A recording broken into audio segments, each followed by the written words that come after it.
For standing by. Welcome to the Airbus full year 2024 results release conference call. I am Sandra, the operator for this conference. Please note that for the duration of the presentation, all participants will be in listen-only mode, and the conference is being recorded. After the presentation, there will be an opportunity to ask questions. At this time, I would like to turn the conference over to your hosts, Guillaume Faury, Thomas Toepfer, and Hélène Le Gorgeu. Please go ahead. Thank you, Sandra. Good morning, ladies and gentlemen. This is the Airbus full year 2024 results release conference call. Guillaume Faury, our CEO, and Thomas Toepfer, our CFO, will be presenting our results and answering your questions. This call is planned to last around 1 hour and 15 minutes. This includes Q&A, which we will conduct after the presentation. This call is also webcast. It can be accessed via our homepage by clicking on the dedicated banner. Playback of this call will be accessible on our website, but there is no dedicated phone replay service. The supporting information package was published on our website earlier today. It includes the slides, which we will now take you through, as well as the financial statements. Throughout this call, we will be making forward-looking statements. I invite you to refer to our safe harbor statement that appears in the presentation slide, which applies to this call as well. Please read it carefully. And now, over to you, Guillaume. Thank you, Hélène. Good morning, everyone, and thank you for joining us this morning for full year 2024 results call. I'm happy to be here in Toulouse with Thomas and Hélène and to run you through our results. In 2024, we experienced another very strong order intake across all businesses, confirming the demand and positive outlook for our industry and also for products and services. At the same time, we adapted to our operating environment, concentrating on what matters most. We refocused our efforts to progress on our priorities and secure our trajectory. On defense and space, we took further steps to transform the business and the organization. The extensive technical reviews of our space programs have now been completed. On space systems, we progressed on our three-step approach. We have fixed what I would call our foundation. We are executing our turnaround plan. And third, finally, we are evaluating strategic options. And in that sense, we have started exploratory discussions with Thales and Leonardo, and I will comment on it later. On commercial aircraft ramp-up, we prioritized activities and allocated our resources accordingly. We are upskilling our teams, collaborating closely with our suppliers, while keeping a laser focus on quality and safety. In a nutshell, we are progressing in an environment that remains complex and, as you can see yourself, fast changing. In that context, we delivered 766 commercial aircraft in 2024, including 269 in the last quarter, a year-on-year annual increase of plus 4%. This includes the very first XLR deliveries, A321XLR deliveries, unlocking new opportunities for our customers. We delivered on our revised guidance, and I consider it a real achievement in the environment I described. I am really proud of what the teams have achieved, and let me also underline the dedication of all our partners to come to that result. Now, looking at our 2024 financial performance, our EBIT adjusted stood at 5.4 billion euro, reflecting our commercial aircraft deliveries and a solid performance at helicopters. It also reflects 1.3 billion euros of charges in our space programs for the full year, including a 0.3 billion euro charge recorded in Q4, resulting from the completion of the technical review. And Thomas will come back to it later.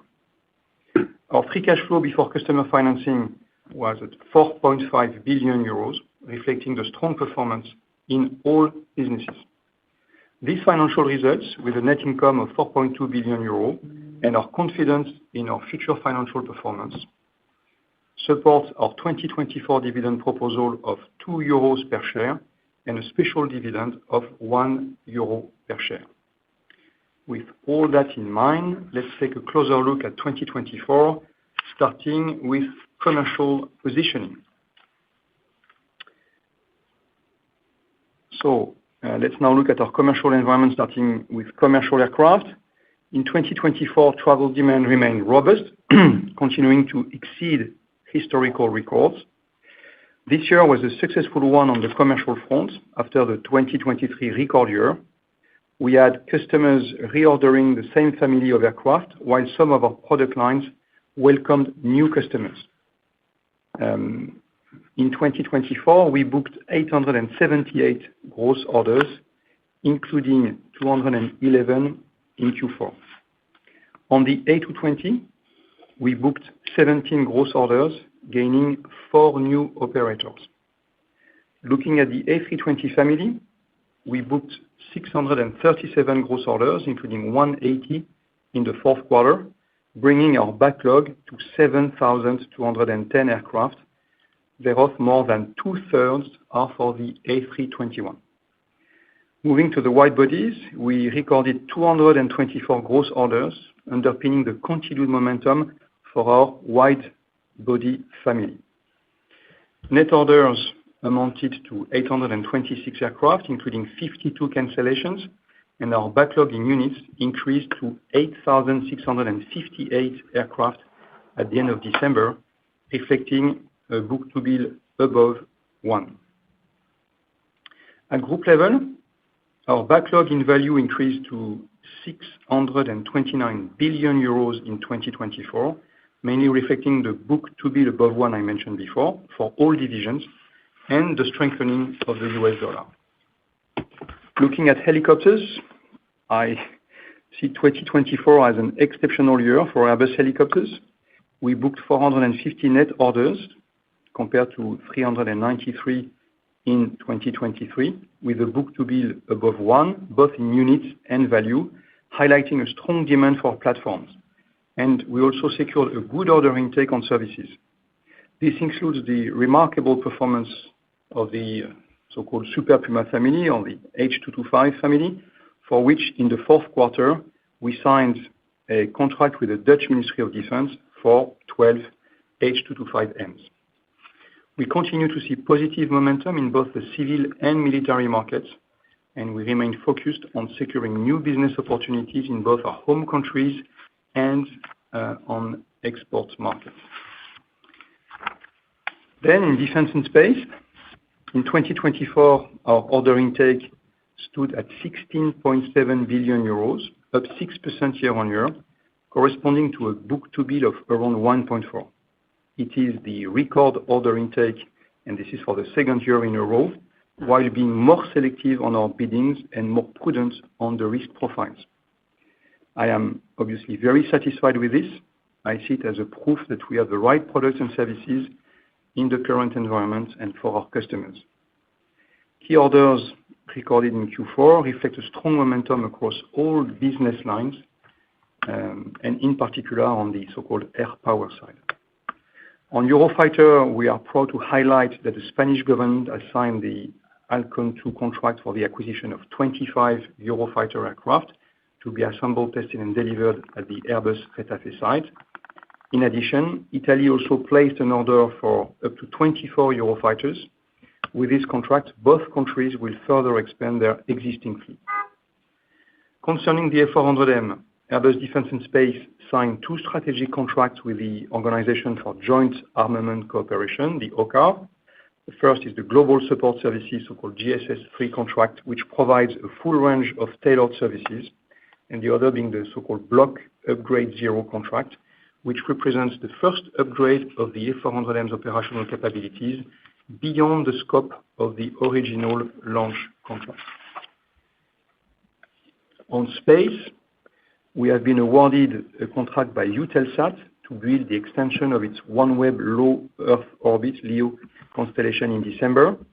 Here, let me recall our plan. Now we have completed the technical reviews, as I said earlier. We continue to execute our turnaround plan, and notably with the organization and the workforce adaptation. Additionally, we have started what I call exploratory discussions with Thales and Leonardo.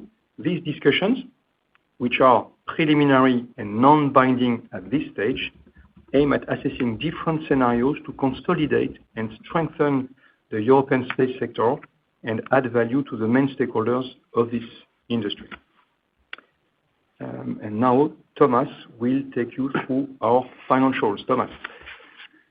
Well, thank you, Guillaume, and hello, ladies and gentlemen. Thank you for joining our call. I'm now on page 6 of the presentation, and I'll take you through our financial performance.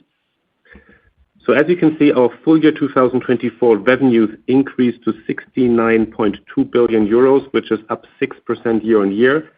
And it's mainly reflecting the number of deliveries of commercial aircraft and helicopters, and also higher volume in our air power business.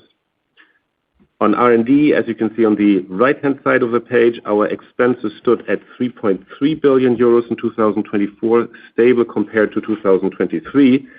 And indeed, two factors compensated for the slight increase that we had initially anticipated. First, the LEAD initiative, which I repeat to say is not a cost-cutting program, but which aims at prioritizing activities and projects to focus on what matters.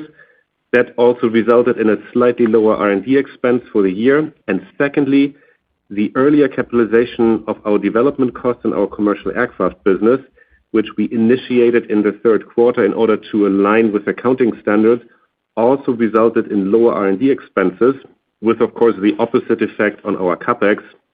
And you remember that I mentioned that effect already in Q3.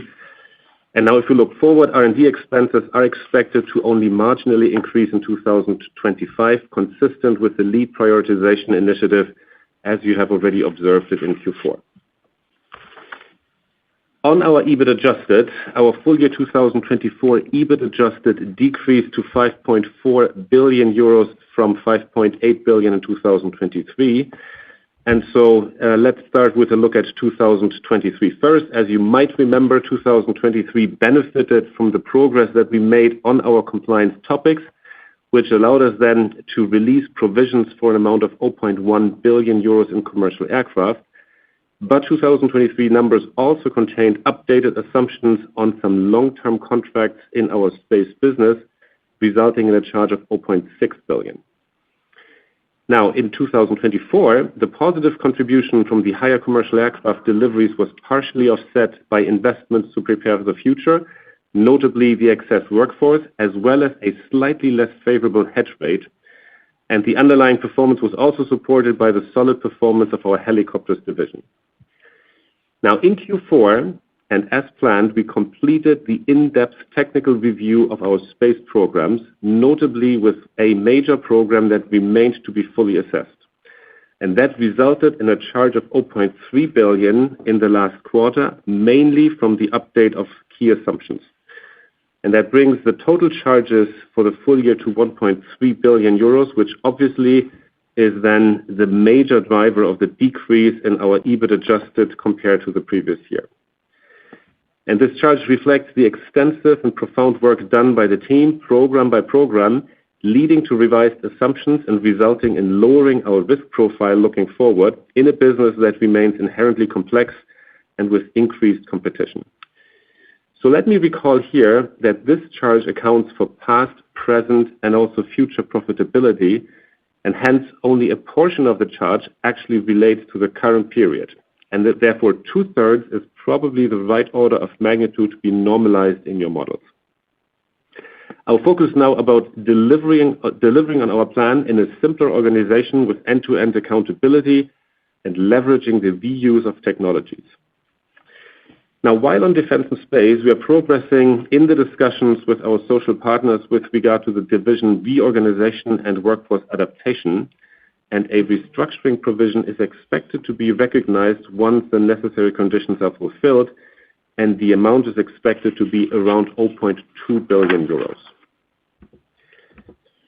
Now, coming to the EBIT adjustments, which were slightly negative in the full year 2024, They included, as you can see on the page, a positive 101 million euro impact from the dollar working capital mismatch and balance sheet revaluation, of which 247 million euros in Q4.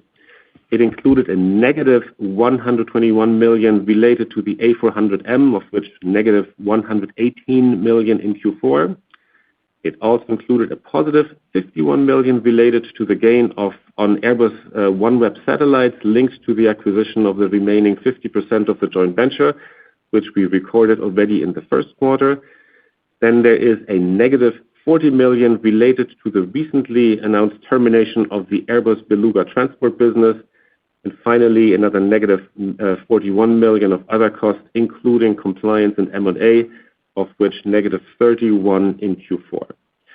And so that takes our full year EBIT reported for 2024 to 5.3 billion euros. As you can also see on the page on the right-hand side, the financial result was a positive 121 million and mainly reflects the revaluation of certain equity investments and the evolution of the US dollar, partially offset by the interest result and the revaluation of financial instruments. If you talk about tax, our tax rate on the core business continues to be around 27%. Now, with respect to the French surtax, we confirm our previous assessment of an impact of around 300 million euros, but we now expect that it will materialize in 2025, both with respect to the P&L and also with respect to the cash flow. Our effective tax rate for 2024 is 25%, and that includes the tax effect on the revaluation of certain equity investments, as well as the review of deferred tax positions and tax risk updates. And so the resulting net income is 4.2 billion euros, with earnings per share reported of 5.36 euro per share, and our full year 2024 EPS adjusted stood at 5.05 euro, based on an average of 790 million shares. And now, based on this result and our confidence in our future financial performance, we will propose for 2024 a dividend of 2 euros per share, plus a special dividend of 1 euro per share, which we believe is the most appropriate tool to reinforce our commitment at this point in time. Now, on our US dollar exposure coverage, and I'm on page 8 of the presentation, in 2024, $23.2 billion of forwards matured with associated EBIT impact and euro conversions realized at a blended rate of $1.21 versus $1.20 in 2023. And in the financial year 2024, we also implemented $14.3 billion of new coverage at a blended rate of $1.11.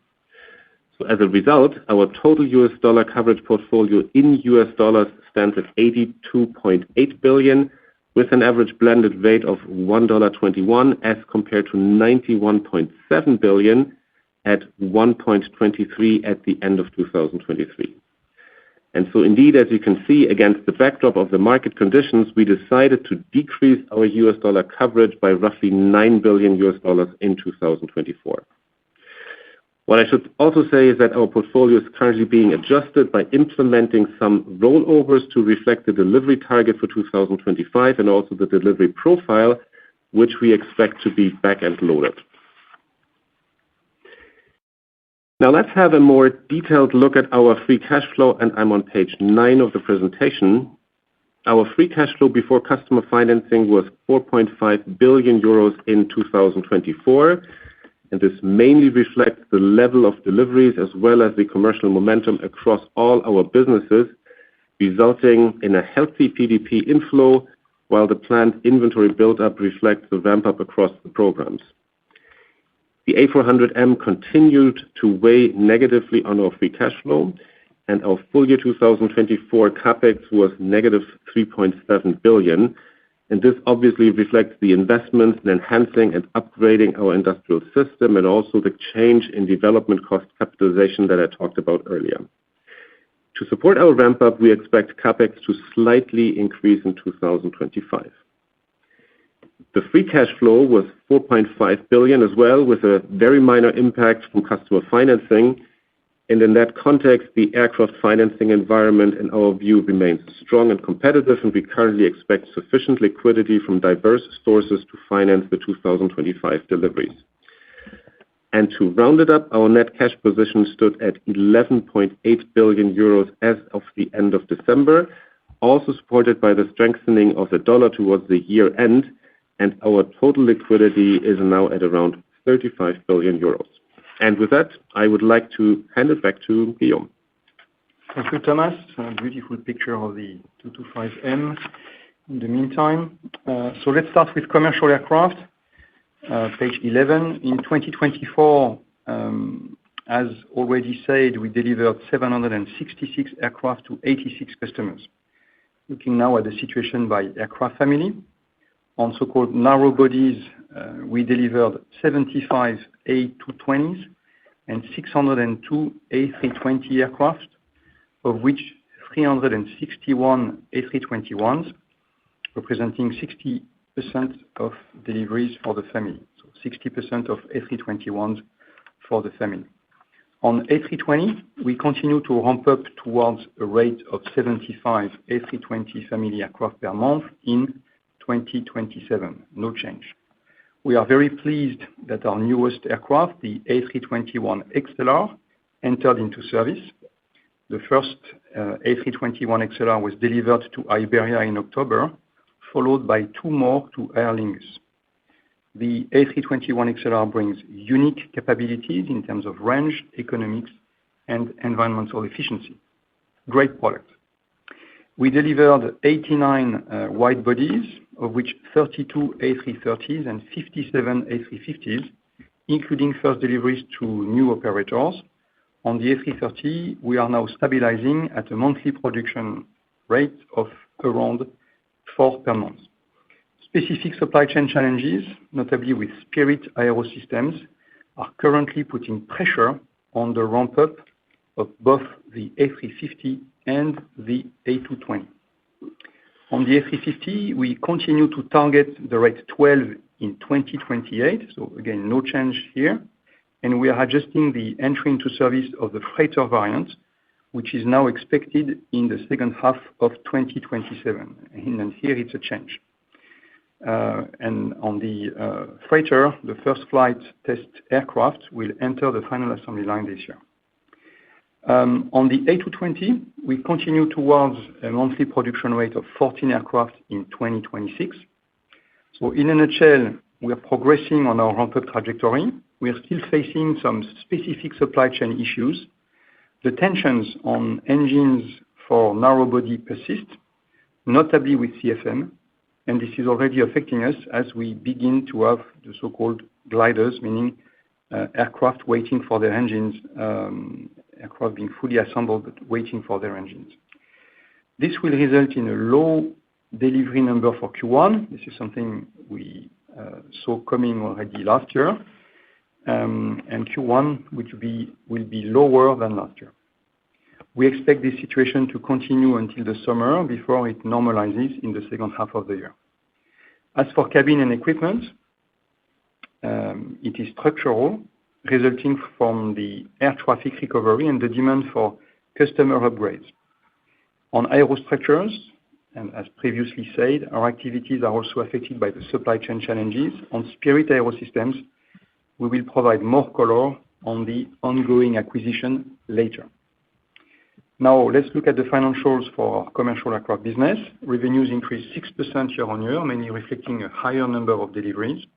EBIT adjusted increased to 5.1 billion euros from 4.8 billion in 2023, with the increase in deliveries being partially offset by investment for preparing the future, including some extra workforce. Looking at helicopters, in 2024, we delivered 361 helicopters, which is 15 more than in 2023. Revenue increased 8% to 7.9 billion euros, reflecting higher deliveries, a solid performance across programs, and services growth. As a result, EBIT adjusted increased to 818 million euros, and the profit margins stood at 10.3%, in line with our ambition for sustained profitability while maintaining our commitment to sound execution and continuous improvements. Let's complete the review with Defense and Space. In 2024, revenues increased 5% year-on-year to 12.1 billion euros, mainly driven by the air power business. EBIT adjusted reflects the 1.3 billion euro of charges in space described by Thomas. Here, I would like to recall that 2023 also included 4.6 billion euros of charges. Both impacts resulted mainly from the update of the estimates at completion assumptions, the EAC assumptions in our space programs. I'd like to echo what Thomas said earlier. With the extensive technical review now completed, the focus is now about delivering on our commitments in the space business, in a business that remains complex. On A400M, we delivered 7 aircraft in 2024, including the first for Kazakhstan, an export customer, and 9th country to operate the aircraft. In 2024, an additional update of the contract estimate at completion was performed, and a net charge of 121 million recorded, reflecting mainly updated assumptions regarding the new contract amendment with the launch nations and OCCAR and risks in the production planning. In light of uncertainty surrounding the level of aircraft orders, the company continues to assess the potential impact on the program's manufacturing activities, and risks on the qualification of technical capabilities and associated costs remain stable with no major variation compared to 2023. Yes, before moving to the 2025 guidance, Thomas will give you more color on Spirit AeroSystems. Yes, happy to do so, and I'm on page 14 of the presentation.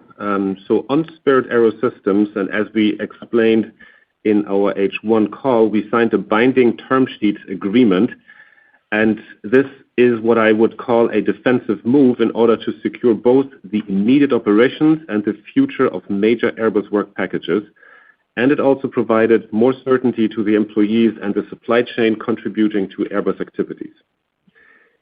Since the term sheet signature, we have progressed on our due diligence while assessing the most suitable ways to integrate each production site into our operating model, and because of the number of stakeholders involved, more time is required to finalize the transaction. So as a consequence, and as we gain more in-depth knowledge of the operational situation, the financial outlook is more challenging than what we had originally anticipated. And indeed, to support the A350 and the A220 ramp-up, we will need to invest in order to increase production capabilities and drive operational efficiency. So therefore, let me say a few words about the expected financial impact based on preliminary assumptions. Assuming a closing date mid of the year, the 2025 impact on EBIT adjusted should be roughly neutral. When it comes to EBIT reported, it will likely have a mid-triple-digit positive impact, mainly due to the deal compensation to be received from Spirit AeroSystems. And finally, the net cash impact is expected to be roughly neutral as well, as the compensation will offset the negative free cash flow impact from before customer financing. Now, in 2026 and 2027, we expect a low triple-digit negative impact on EBIT adjusted, and up to a mid-triple-digit negative impact on free cash flow before customer financing per year. And our teams are working hard to deliver this project, which is clearly one of our key priorities for 2025. And with that, Guillaume will now take you through our guidance. Thank you, Thomas. So page 16, and as the basis for the 2025 guidance, the company assumes no additional disruptions to global trade or the world economy, air traffic, the supply chain, the company's internal operations, and its ability to deliver products and services. And let me be specific, the guidance excludes the impact of potential new tariffs on the company's business. The company's 2025 guidance includes the integration of certain Spirit AeroSystems work packages based on preliminary estimates and closing assumptions as of 1st of July, as just explained by Thomas. On that basis, the company targets to achieve in 2025 around 820 commercial aircraft deliveries, EBIT adjusted of around 7 billion euros, and free cash flow before customer financing of around 4.5 billion euros. And we will conclude with our key priorities on the slide 17. We are committed to serving our customers in 2025 while maintaining our strong commercial position across all businesses, which represents a source of strength and stability. In doing so, we'll continue to focus on the commercial aircraft ramp-up and the defense and space transformation. When it comes to the ramp-up, we aim at improving our ability to deliver on time and quality. We will continue shaping our industrial systems, notably with integration of Spirit AeroSystems, and managing a deep and interdependent supply chain with a complex and ever fast-changing environment. Put simply, we will have to be at the top of our game in 2025. On the transformation of defense and space, we will keep executing our turnaround plan and pursue the workforce adaptation in close cooperation with our social partners, while looking at the different scenarios to create scale in the space business. These priorities are enablers for profitable growth and our ambition to lead the development of sustainable aerospace. Climate change is one critical challenge for humanity, and 2024 was the warmest year on record globally. At Airbus, we aim to decarbonize aviation over the long term. We will therefore continue to improve the environmental performance of our products and operations, as well as act as a catalyst in the development of sustainable aviation fuels. On hydrogen, we have the ambition to bring a commercially viable, fully electric, hydrogen-powered commercial aircraft into service. This is not changing. We believe fuel cell technology to be the most promising to fulfill this ambition. The scaling up of the hydrogen ecosystem is challenging and is unfortunately progressing at a slower pace than we had previously anticipated. The scalability of fuel cell technologies towards a commercially viable product will also require more time. This is what we have learned through our efforts in the past years. While a commercially viable product is now expected to come later than 2035, we will use this additional time to further develop the performance of the fuel cell propulsion and the liquid hydrogen system technologies.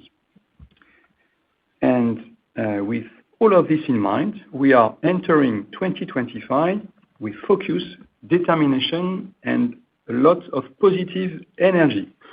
We are now ready to take your questions. We'll now start our Q&A session. Please introduce yourself and your company when asking a question. Please limit yourself to 2 questions at a time, and this includes sub-questions. Also, as usual, please remember to speak clearly and slowly in order to help all participants, particularly ourselves, to understand your questions. So, Sandra, please go ahead and explain the procedure for the participants. We will now begin the question and answer session.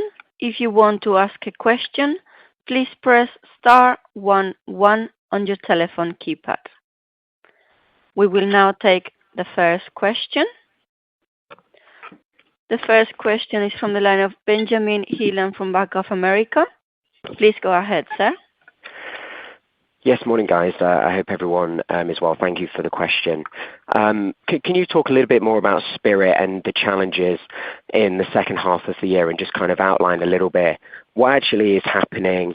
What are the challenges? What are they struggling with? Is it labor? Is it capacity? Just a little bit more color on that. Thank you.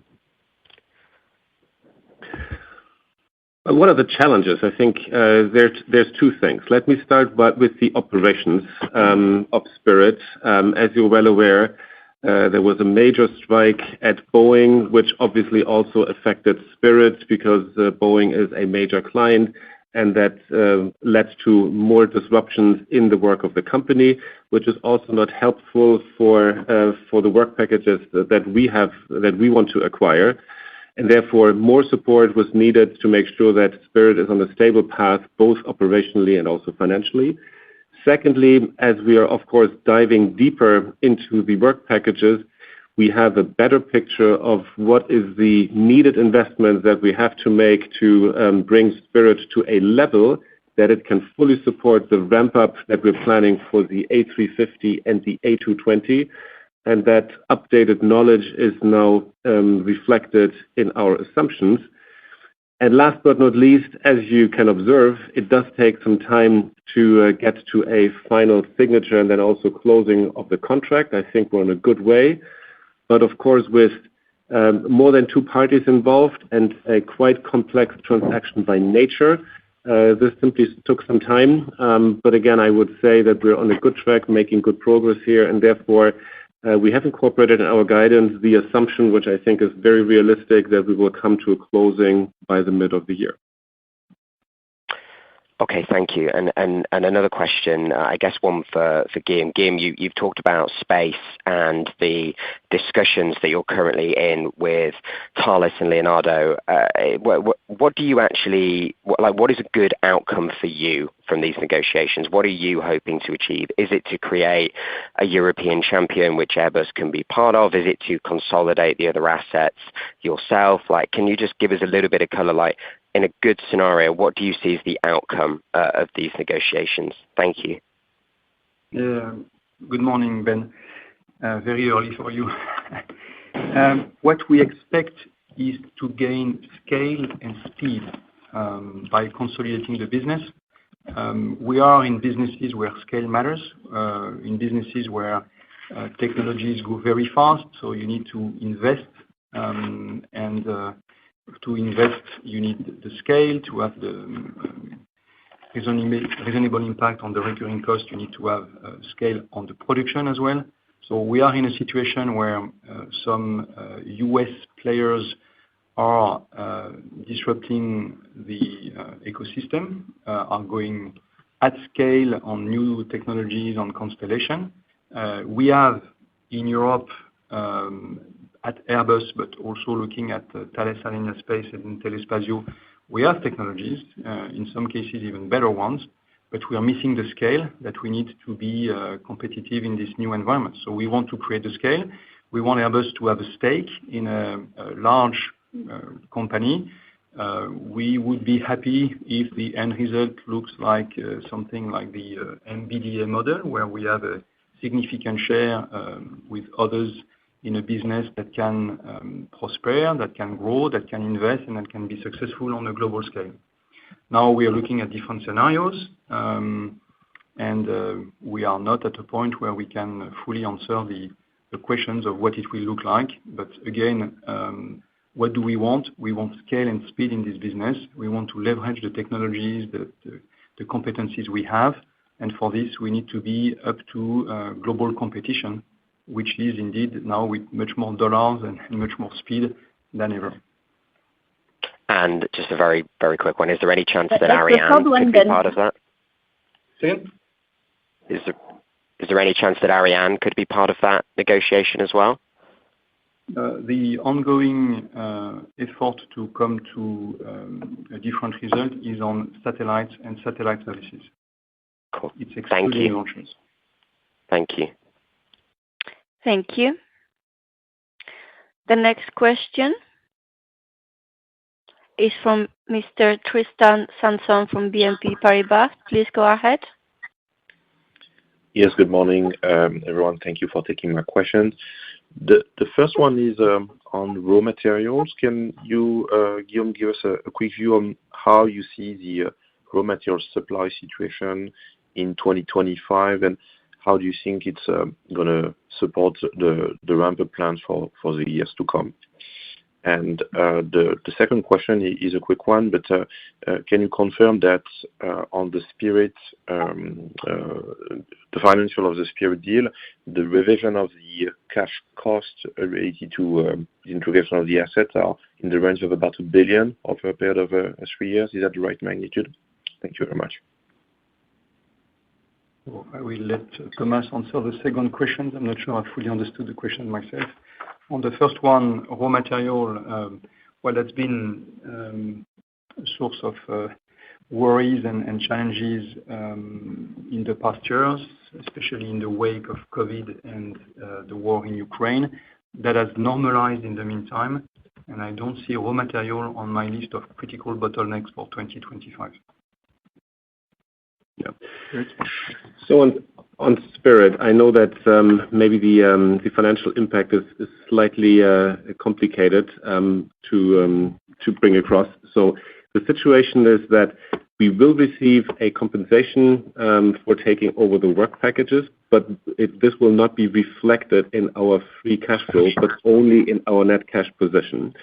But it will compensate for the negative free cash flow in 2025. So therefore, the total cash impact, if you look at our net cash position 2025, will be neutral.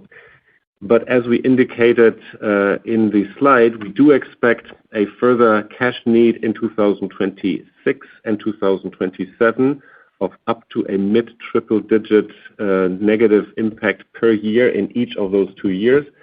So I think coming back to what you said, that then can add up to something which is below 1 billion for the time frame that we indicated. That's very clear. Thank you, Thomas. Thank you. Thank you. The next question comes from the line of Mr. David Perry from JP Morgan. Please go ahead. Yes, good morning, Guillaume and Thomas. I just wonder if you can help us a little bit with the delivery guidance. I know you say around 820, but let's just assume it's 820, it's 54 extra planes. Can you just help us think about the different models? I mean, A350 deliveries are actually down in 24. So are they expected to pick up again in 25? And what's it implying for the growth in the A320 in particular? Thank you. Yeah, good morning, David. We don't like to split by model because that's a flexibility we use along the year to reach the guidance, and we always have ups and downs and challenges here and there. And we count on the volume to not be too wrong when we give a guidance at the beginning of the year. Now, the only indication I can give you is that we're struggling with the ramp-up on the A350 and the A220 against the backdrop of one stronger bottleneck, which is Spirit AeroSystems, and that's why we're speaking so much about Spirit AeroSystems. So our ramp-up trajectory on those two programs is significantly impacted in 2025 by these difficulties. Okay. And do you think deliveries will actually increase on those two models? I don't want to answer that question today, David, but the ramp-up is under pressure. Okay. All right. That was my only question for today. Thank you. Appreciate it. Yeah. Thanks, David. Thank you. The next question is from the line of Ross Law from Morgan Stanley. Please go ahead. Yeah. Morning, everyone. Thanks for taking my questions. The first one is just on engines. What exactly is driving the lower supply in H1? Is this just simply an allocation issue between OE and aftermarket, or is there anything else going on with the engine suppliers? And then just on the special dividend, it's going to cost you around 800 million euros in total, but net cash was 11.8, so about 1.8 billion above the 10 billion threshold. So why wasn't the special dividend slightly higher? Are you kind of saving additional cash for something in particular? Thanks. Thank you for the questions, and I will hand over the latter to Thomas.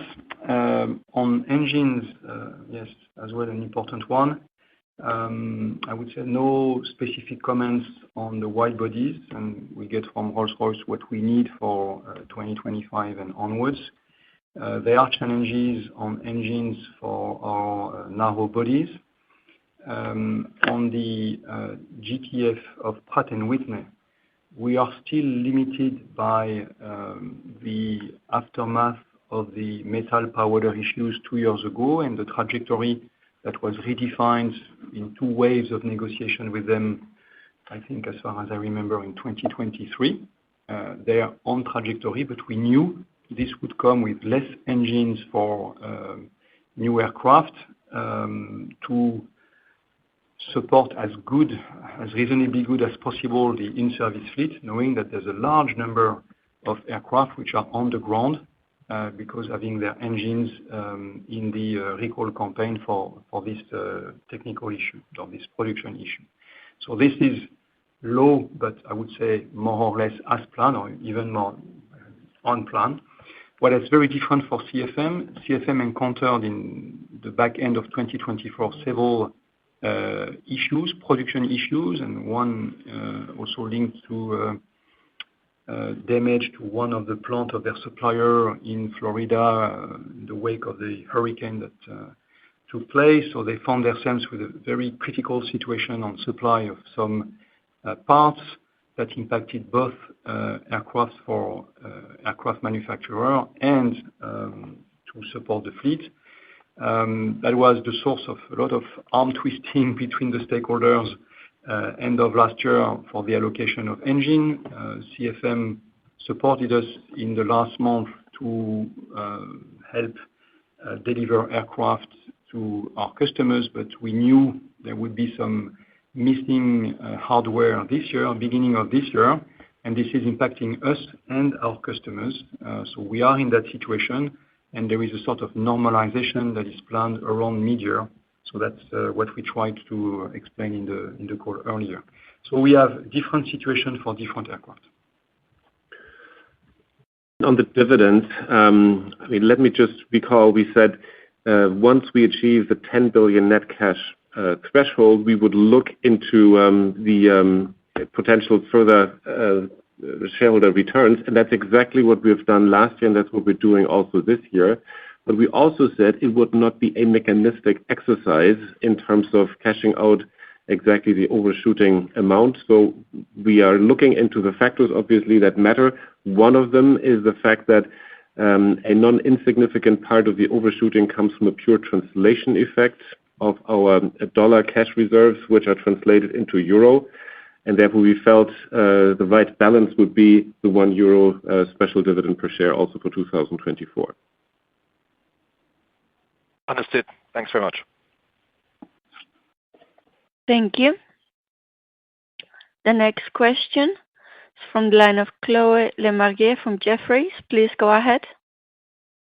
Yes, thank you for taking my question. I have 2, if I may. The first one is on the additional charge in defense and space.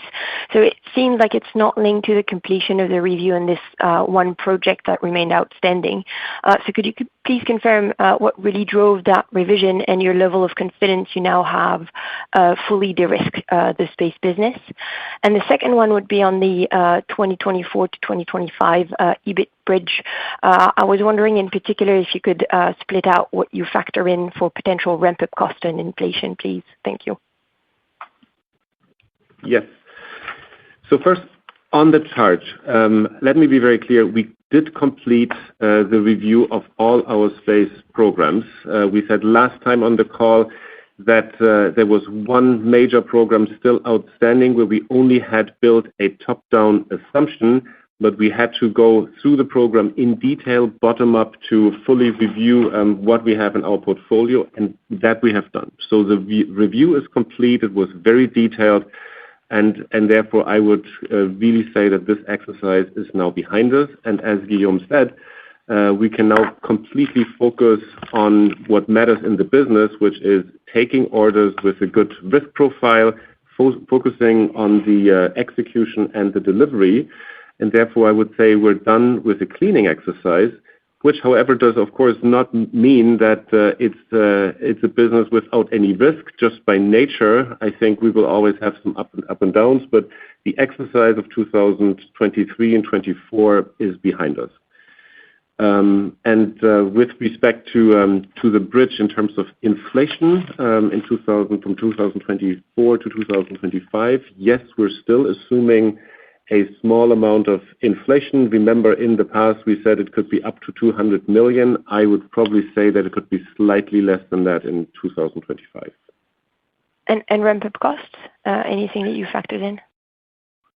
I mean, we're factoring in the normal ramp-up cost for getting to our weights, but I think this is not a special item in the bridge. So it's part of the inflation, and it's part of the excess workforce that we have in 2024.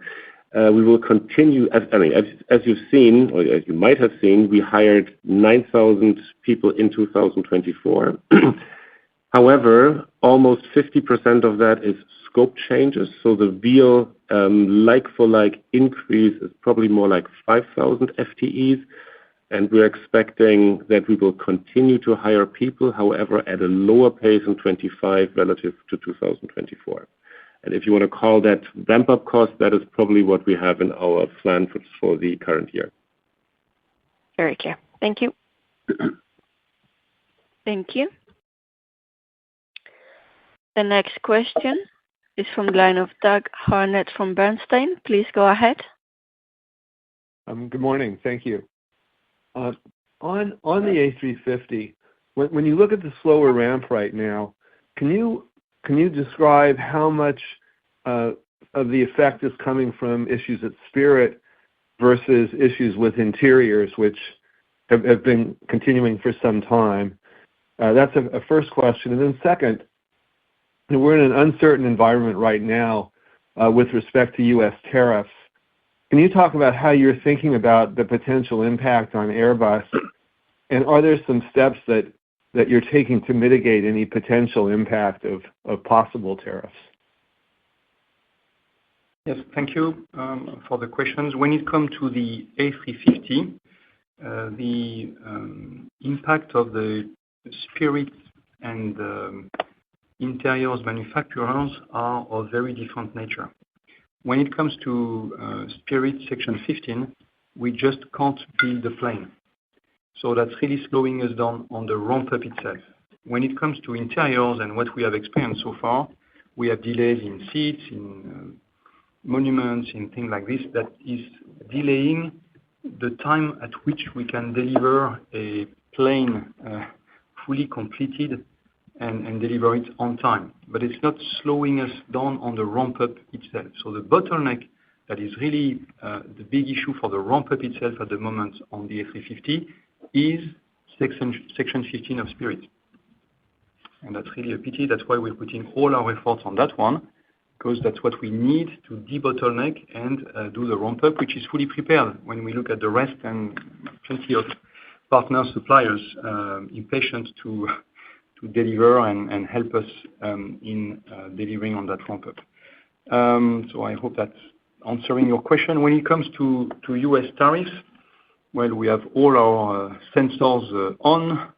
We're trying to fully understand and try to reasonably anticipate what could happen, but it's obviously very difficult. We are, like others, facing uncertainty when it comes to the tariffs, the nature of the tariffs, the goods they would impact, the countries that would be more impacted depending on the trade balance they have with the U.S., depending on the VAT they're applying, depending on the currency and the exchange rate. So a lot of factors have been mentioned, and we believe it's very difficult to really anticipate what will come. So we have not taken major actions so far, some minor here and there to adapt or to try to reasonably anticipate, but we have not changed the production system, the sourcing, and we think we have a number of possibilities to adapt when things will come, if and when they come.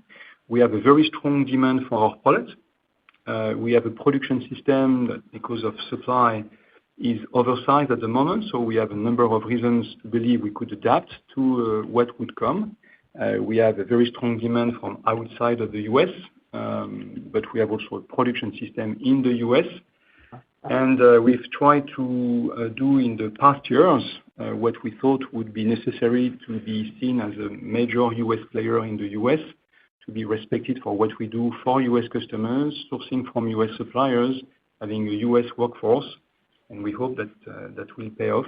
So that's where we are at the moment, and we are more in the wait-and-see mode. We decided as well to issue a guidance in this uncertain environment to share what we think we can do absent tariffs, and then the tariffs will be what they will be, and we will have to adapt accordingly.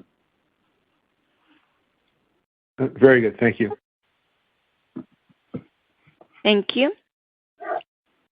The next question is from the line of Olivier Brochet from Redburn Atlantic. Please go ahead. Yes, thank you very much for taking my questions, Guillaume, Thomas, and good morning. I have two, if I may. The first one is on the cash flow for 25 to 27. Could you give us a sense of how the F100M outflow evolves over that period and the space cash outflow? That's the first one. And the second one, how do you assess the risk that the issues on the A350 at Spirit continue into 2026? I'll take the first one. Yeah, let me take the first one on the cash flow. The A400M, let me start by the A400M, was still negatively weighting on our cash flow in 2024. But consistent with what we've said in the past, we do expect that the A400M will be more or less neutral in 2025, and then starting to be slightly accretive in 2026 and beyond. So I think that is what we've said in the past, and that is still what we are expecting to come. With respect to space, we are not expecting a negative cash burden through our space business in 2025. Obviously, the charges that we took were mostly P&L related and only to a minor extent burdening our space business. So it has a negative impact on the profitability, as you can see also through the normalization. But we're not expecting any major cash charges in 2025 going forward, and therefore nothing specifically to be taken in your models. And when it comes to the A350, as you have heard from my briefing, we continue to target the rate 12 in 2028, which means that we consider ourselves on trajectory for the ramp-up besides the bottleneck of Spirit.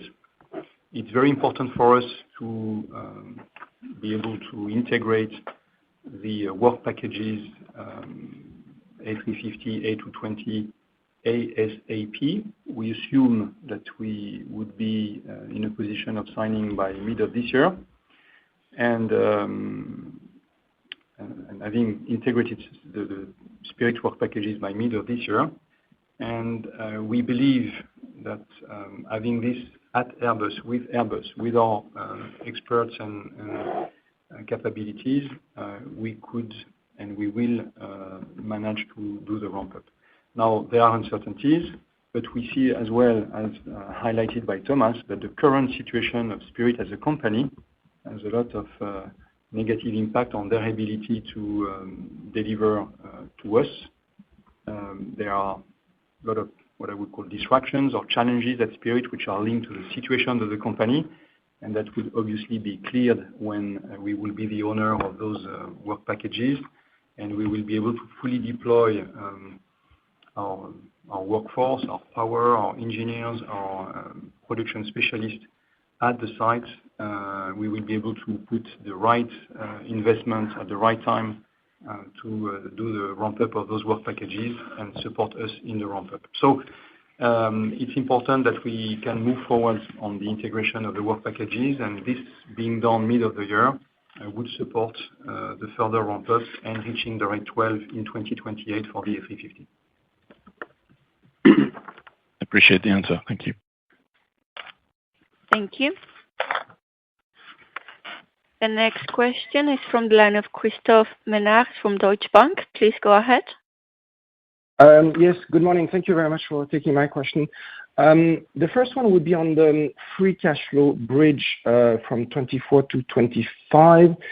Could you help us understand the moving parts? I understand the Spirit aspect has to be excluded, I mean, the compensation. Also from the previous question, I understand that there is no space impact, as you just said. So just to understand the bridge in terms of the free cash flow. And the other question was also related to A400M. Can you comment on the commercial outlook? I mean, you say that you were very more selective on the contract quality.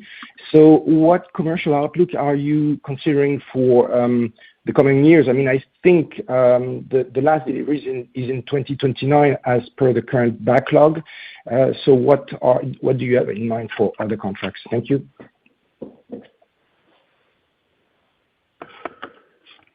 So let me start with the cash flow and just be very clear. So on Spirit, as I said, we're assuming that the transaction will close at the middle of the year, and we will receive a compensation. We indicated the $559 million that we have contractually or that we have in the term sheet. However, they will not be recognized in free cash flow.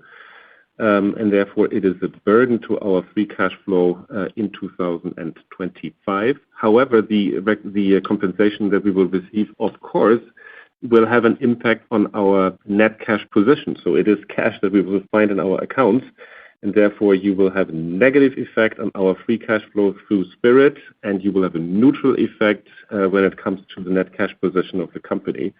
And that, I think, then also explains pretty much the bridge. On the one hand, you have an increase in our operating results through the higher deliveries and obviously through the non-repeat of the space charges, which, however, were mostly not cash flow in nature. And the positive impact from the operations will be then partly compensated by the negative impact from Spirit, so that you land at the around 4.5 billion, which is very close to what we had in 2024. And on the A400M, we have by end of 2024 48 non-delivered aircraft in the backlog. So that's what we have ahead of us. And we are engaged in export campaigns that take more time to come to conclusions than what I'd like. That's something we need to take into account. We are indeed selective in our orders. The comment was mostly related to space, where we took a lot of risks in development contracts with a lot of new technologies between 2018 and 2021. That doesn't relate too much to air power.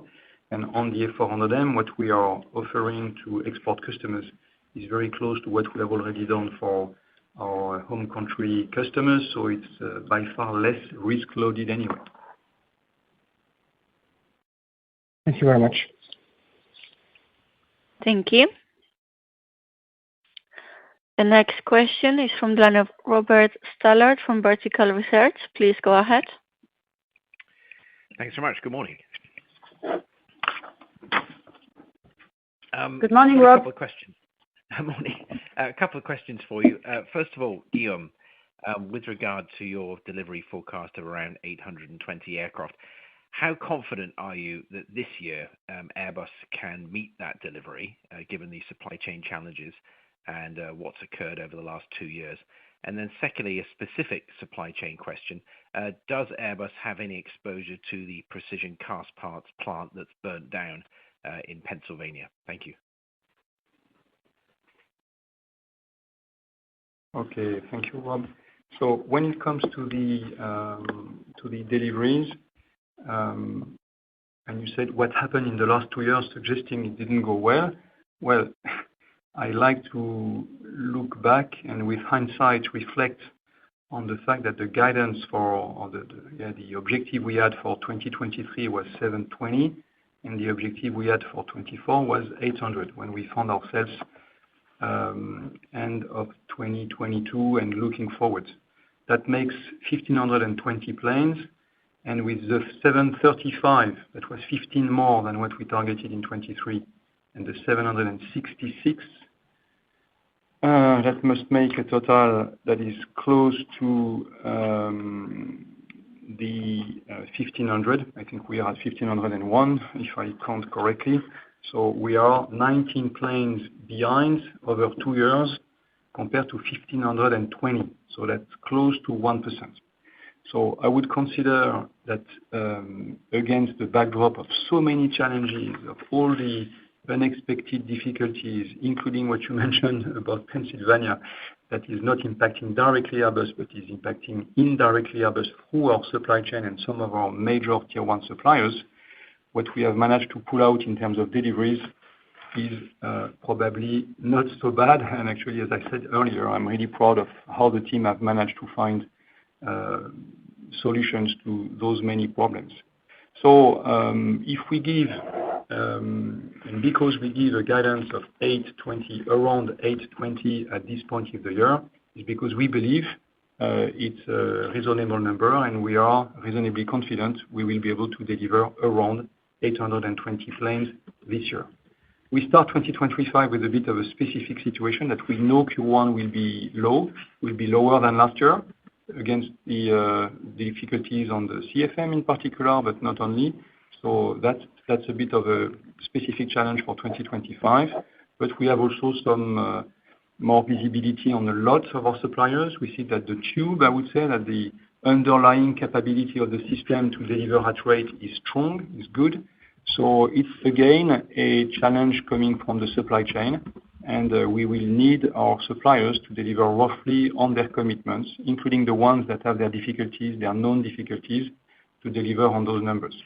Now, we took the liberty or the freedom to give a guidance absent tariffs, because we don't know what tariffs will look like. They might impact if they come, and depending on what they look like, they might impact our financials, but it could also create some additional challenges for the supply chain. They're not positive in nature. They create new problems, challenges. But we have also, as I said earlier, a number of levers to adapt to these situations. So it's, again, a year with uncertainties. But with hindsight, 23 and 24 have been very difficult, but not so bad given the context. Thank you very much. Thank you. The next question is from the line of Ken Herbert from RBC Capital Markets. Please go ahead. Yes, hi, good morning. I have two questions, if I can. The first is, it looks like the assumptions for free cash flow at Spirit imply a significant improvement in the cash burn in 2026 and 2027 if you assume roughly, mid-single digit hundreds of millions on half a year in 25 and a similar amount in 26. Is there anything in particular you can point to or call out that helps with confidence on the free cash flow improvement in 26 over 25 at Spirit?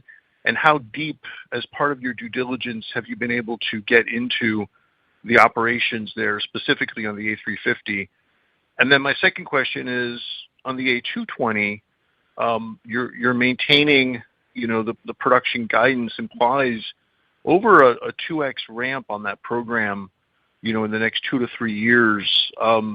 Seems like a stretch from where I'm sitting, but maybe anything you can say to help with confidence on that ramp as well would be appreciated. Thank you. I think, Thomas, you need to clarify Spirit, yes? Yeah, let me start maybe with Spirit again and the free cash flow. So I think what we're trying to do is giving you a clear picture about Spirit and what the impact of Spirit will be in our numbers in 2025, but then also in 2026 and 27. And so, as I said, in 2025, it will be clearly neutral with respect to the overall cash, while in 2026 and 27, we do expect that we have to make investments and turn around the work packages. So I said we are expecting up to a mid-triple-digit negative cash impact in each of those 2 years. And that we will bake in our guidance for 26 and 27. However, we will come to the guidance for those 2 years when we get there. And therefore, I think it's too early to talk about that as of today. Today, we're issuing our guidance for 2025, and that is the around 4.5 billion, including as I said, a negative effect from Spirit on the level of the free cash flow, and then neutral in terms of the total cash situation for 2025. How good are we in terms of due diligence? I think we have a very, very clear picture now because we were, of course, able to continue to look at what is the situation of the work packages. We have several dozens of people at the sites who are working hand in hand with Spirit on a joint improvement project. So therefore, I would say our visibility in terms of what is the situation, what has to be done in the future to make sure that we build the basis for the ramp-up of the A220 and the 350, I would say is pretty good. Thank you, Thomas. I hope it helps. On the 220, we have indeed in front of us for 25, 26, a very steep ramp-up. Well, it's a success waiting to happen as we feel that we have invested a lot and we are prepared for that. Unfortunately, we have one or two challenges on the way, mainly the wings from Spirit Belfast. That's why we're so focused on this. That's why we are so eager to bring the work package at Airbus so we can fully control what's happening there. And the other one is the GTF situation that I mentioned a bit earlier that leads to some backloading in the year and in the ramp-ups. But that's part of the challenges we have to overcome this year and next year. It's a positive one, and we're looking forward to report on this moving forward. Great. Thank you. Thank you. We'll now take the last question from the line of Ian Douglas-Pennant from UBS. Please go ahead. Thanks for squeezing me in at the end. I really appreciate it. Another question on Spirit, but I'm not going to ask you about the free cash flow split again. I'm going to ask a slightly longer term question. I assume the difference between the EBIT impact and the free cash flow impact next few years is the CapEx requirements, but please correct me if I'm wrong. Once this CapEx program is then looks like it's completed in 2027, does the cash flow profile of this business return to something like normal? Or should we consider a continued weak cash flow, let's say, from 2028 plus? I'm not asking for exact guidance, but just any kind of loose commentary on what that program looks like and the outturn of it, please. And then the second question is on the supply chain. I just wonder, would it be reasonable to see Spirit as some kind of case study for the aerostructure suppliers in general? What I mean by that is, if you did the same work that you've done at Spirit, if you were able to, at other aerostructure suppliers, and the work that you did at Spirit led you to believe there's much more investment required to support that ramp up, how confident can you be that you wouldn't have that same experience if you looked at other aerostructure suppliers? Please. Thank you. Maybe I'll start with this one and give you a bit of time to think of Spirit beyond 2028. No, it's a very important question that we addressed actually at Airbus in 2018, 2019, when Mike Chalorn, that is today the CEO of Airbus Defence and Space, was our Chief Operating Officer, really challenging ourselves on what was the model of integration and make or buy, core non-core, for the big aerostructures. At that time, we had Stelia for the more front fuselage of our planes. We had Premium Aerotech in Germany for the rear part of the fuselage, some of the central fuselage. And there were subsidiaries that were put together sort of 15 years ago in the wake of Boeing carving out its activity into Spirit. And there was really a question whether we would divest and procure by aerostructures, or if we would probably more integrate closer to our chest with the view that this would be core. And we came to that conclusion. We said, well, aerostructure is core. There's a lot of the quality, there's a lot of the speed of integrated changes, of the supply chain management, and probably even more than the current situation at that time was the view that moving forward, through the digitalization, what we call DDMS at Airbus, of the design, the manufacturing. We really wanted to have the aerostructure companies as part of our make to be able to run that digitalization exercise, and with also the view that the future fuselages aerostructure will be more like the chassis of a car with a lot of integrated functions, and therefore that was an airframer activity more than the one of a supplier. So we decided to create Airbus Atlantic, consolidating the